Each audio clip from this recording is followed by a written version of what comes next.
सादर जय श्री राम, जय श्री कृष्ण। आइए आज हम इस एक वीडियो में ही नाग पंचमी और विनायक जी की दोनों कहानियां सुनेंगे। बोलिए विनायक जी महाराज की जय। नाग पंचमी की कहानी इस प्रकार से है। एक समय एक नगर में एक साहूकार रहता था। उसके 7 बेटे 7 बहुएं थी। सबसे छोटी बहू के पीहर में उसके पिता और भाई कोई नहीं था उसके पीहर में। और छोटी बहू बहुत ही संस्कारी, सुशील और धार्मिक विचारों की थी। और पुराने जमाने में कच्चे घर होते थे, तो एक बार 7 बहुएं घर लीपने के लिए मिट्टी लेने गई। तो उस खदान में जब सबसे बड़ी बहू मिट्टी खोदने लगी खुरपी से, तो वहां पर एक सांप आ गया। उस सांप को बड़ी बहू मारने लगी खुरपी से। तब सबसे छोटी बहू ने कहा कि दीदी इसको मत मारो, ये तो निरपराध है, इसने हमारा कोई अपराध नहीं किया, इसको मत मारो। तो सांप जो था वह मनुष्य की भाषा समझता था। सांप वहां से चलकर थोड़ी सी दूर जाकर एक जगह बैठ गया और उनकी बातें सुनने लगा।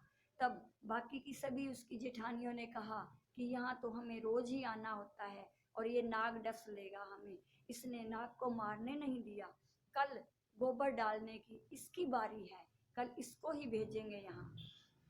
ऐसा बातें करते हुए वो सब अपने घर आ गई और नाग देवता वहां पर बैठे विचार करने लगे कि इस छोटी बहू ने मेरे प्राणों की रक्षा करी है, मैं इसके उपकार का बदला किस प्रकार चुकाऊं। तो अगले दिन जब छोटी बहू गोबर डालने के लिए आई तो नाग ने फुंकार मारी।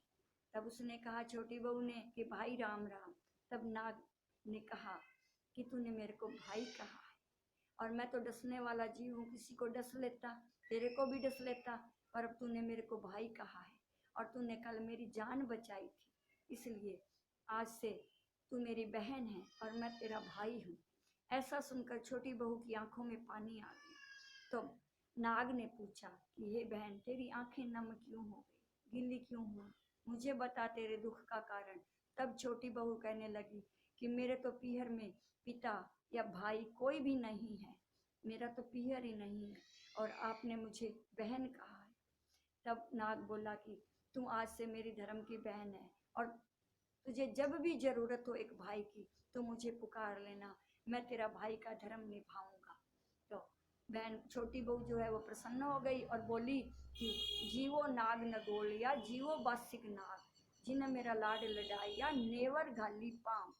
अब नेवर जिस प्रकार से पायल एक चांदी का गहना होता है, पायल पाँव में पहनने की होती है, उसी प्रकार चांदी का नेवर होता है, पाँव में पहनने का होता है। तब नाग ने कहा कि हे बहन, नेवर तो मैं तुझे अभी दे दूं, लेकिन लोक व्यवहार के अनुसार अकेले में तेरे को नेवर देना समाज में ये उचित नहीं है।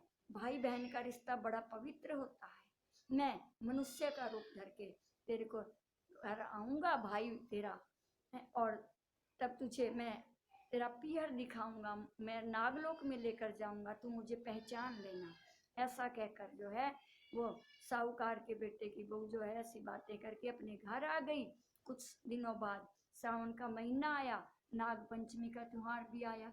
तो सावन में सभी बहुएं जो हैं साहूकार की, कोई बहू पीहर जाने के लिए तैयार हो रही थी, किसी का भाई आया था नाग पंचमी के दिन, तो वो सबसे छोटी बहू तो बेचारी उदास बैठी, लंबे लंबे सूत काट रही थी। लंबे लंबे सूत काटने का अर्थ कि वो पहले चरखे काटा करते थे पुराने जमाने में, तो लंबे लंबे सूत काट रही थी। वो तो अपना चरखा लेके बैठ गई टाइम पास करने के लिए और सोचने लगी कि मेरा तो कोई भाई नहीं है जो आता, या भाई होता तो मैं ही पीहर चली जाती, मैं क्या करूं, टाइम पास कर रही हूँ। वो ऐसा ही विचार कर ही रही थी। इतने में ही वो सांप देवता जो है वो मनुष्य का रूप धर कर आ गए और बोले बहन भाई राम राम।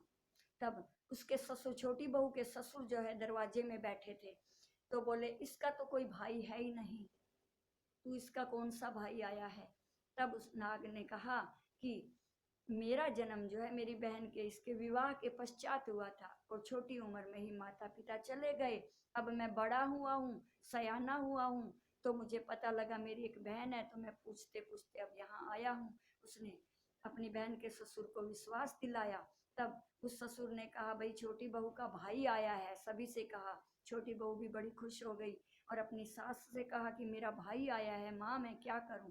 तब बोली बहू, सास बोली बेटा तू चावल बना और दाल बना, अपने भाई को भोजन करवा।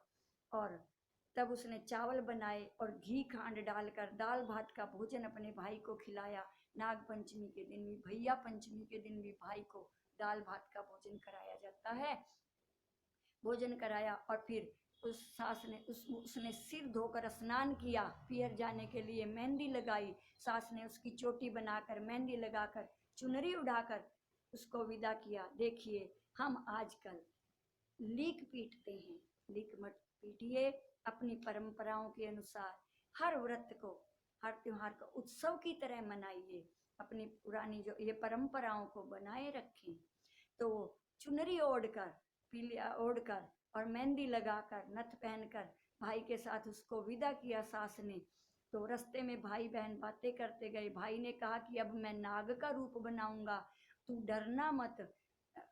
तब आगे एक खून की नदी आई, खून की नदी आई, उसको देखकर वो बहन डर गई कि मैं इसको कैसे पार करूंगी। तब भाई ने कहा तू मेरी पूंछ पकड़ ले और मैं तेरे को नागलोक में लेके जाऊंगा, मैं तेरी हर प्रकार से रक्षा करूंगा, तू घबराना मत।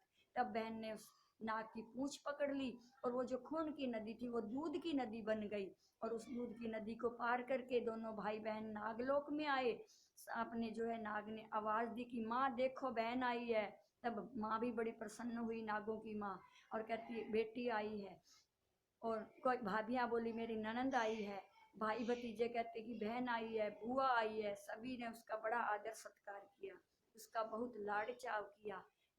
एक दिन वो जो नागों की माँ जो है, वो जितने भी नाग के छोटे बड़े बच्चे होते थे सबको ठंडा दूध करके पिलाती थी। नागलोक में शेष नाग के बहुत सारे छोटे छोटे बच्चे थे, तो उनको दूध सिला करके ठंडा करके घंटी बजाती तो सभी छोटे बड़े नाग आकर दूध पी लेते, छोटे छोटे बच्चे।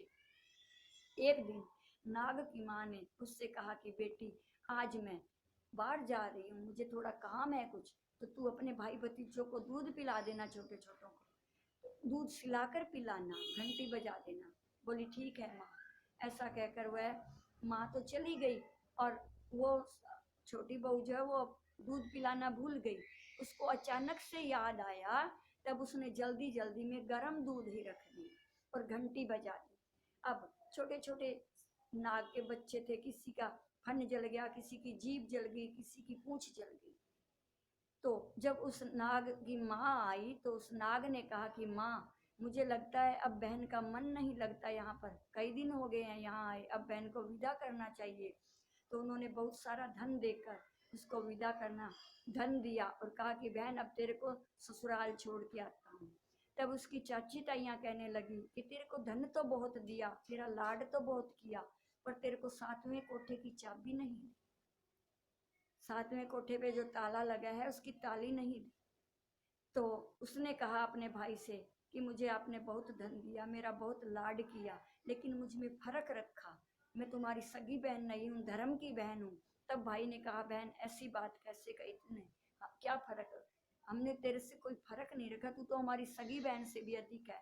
तब बोले कि आपने मेरे को 7वें कोठे की चाबी नहीं दी। तो बोला 7वें कोठे की चाबी लेकर क्या करेगी।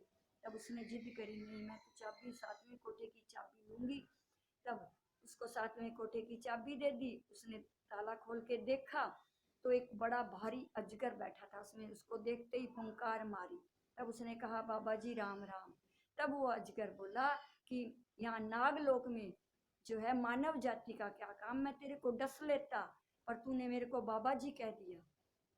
तो वो बोली कि बाबा जी आप मेरे को कैसे डस लेते, मैं तो आपकी धर्म की बेटी हूँ और आप मेरे धर्म के पिता हैं। फिर उसने वही बात कही कि जीवो नाग नगोलिया, जीवो बासिक नाग, जिन मेरा लाड लड़ाइया 9 करोड़ का हार। तब उस अजगर ने जो है प्रसन्न होकर उसको 9 करोड़ का हार दे दिया और वह खुशी खुशी अपने भाई के साथ अपनी ससुराल आई। तब देवरानी जिठानियों ने उसके धन को देखकर जो कहा कि ये तो बहुत धन लेकर आई है, सभी उससे ईर्ष्या करने लगी। तो नाग जो है अपनी बहन को छोड़कर आ गया और कहा कि बहन जब भी तेरे को जरूरत हो, जब तू मुझे मन से याद करेगी तब मैं तेरे पास पहुंच जाऊंगा, और ये जो तेरा 9 करोड़ का हार है ये तेरे गले में रहेगा तो हार रहेगा, किसी और के गले में जाएगा तो नाग बन जाएगा। ऐसा कहकर भाई आ गया। और एक दिन उसके बच्चे खेल रहे थे और झाड़ू तोड़ रहे थे, तो उसकी सभी जिठानियों ने उसको ताना दिया बच्चों को सुनाकर कि तेरा मामा तो बहुत धन वाला है, तुझे सोने की झाड़ू ला देगा, हमारी झाड़ू मत तोड़। तो उस बहन को थोड़ा दुख हुआ, उसने अपने भाई को याद किया, तब सांप ने उसको सोने की झाड़ू ला कर दे दी। इस प्रकार उसके धन की चर्चा पूरे नगर में फैल गई और उस 9 करोड़ के हार की चर्चा भी फैल गई। राजा के कानों तक बात पहुंची। किसी ने राजा के कान भर दिए कि हे राजा, साहूकार के बेटे की बहू के पास तो 9 करोड़ का हार है, उसको क्या शोभा देता है? वो 9 करोड़ का हार तो आपकी रानी के गले में शोभा देगा। तब राजा ने साहूकार से कहा कि तुम्हारी छोटी बहू के पास जो हार है वो रानी को दे दो। तो साहूकार ने राजा के डर से रानी को वो हार, छोटी बहू से हार लेकर रानी को दे दिया। छोटी बहू ने भी हार दे दिया और कहा कि मेरे गले में तो हार, रानी के गले में नाग। ऐसा कहकर नाग हार दे दिया और रानी ने जैसे ही उस हार को पहना तो उसके गले में वो नाग बन गया। अब रानी चिल्लाने लगी और सभी बोले कि बुलाओ साहूकार के बेटे की बहू को, इस हार को निकाले गले से। तब साहूकार के बेटे की बहू गई और रानी के गले से हार उतार कर अपने गले में पहन लिया और रानी के साहूकार की बेटे की बहू के गले में पहनते ही वह नाग जो है हार बन गया। तब राजा ने कहा कि तू सच सच बता, तू कौन सा जादू जानती है, तेरे गले में ये हार बन गया और रानी के गले में नाग। तब उसने सारी बात बताई कि मैंने कोई जादू नहीं किया है, ना ही मैं कोई जादू जानती हूँ। मैं तो एक बार हम सातों देवरानी जेठानियां मिट्टी लेने गई थी, वहां पर एक नाग देवता कि मैंने प्राणों की रक्षा की, नाग देवता को बचाया था, तो वह मेरा धर्म का भाई बना था। मेरे तो पीहर में कोई भाई नहीं है, पिता भी नहीं है, मेरे पीहर ही नहीं है।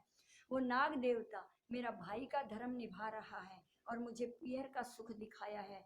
उसी ने, वहीं से मेरे पीहर से ही मुझे 9 करोड़ का हार मिला है और ये जो सारा धन है मुझे मेरे भाई ने ही दिया है। तब राजा ने प्रसन्न होकर एक हार और दिया उसे और सारी नगरी में राजा ने ढूंढी फिरवाई कि नाग पंचमी के दिन सब कोई नागों की पूजा करना।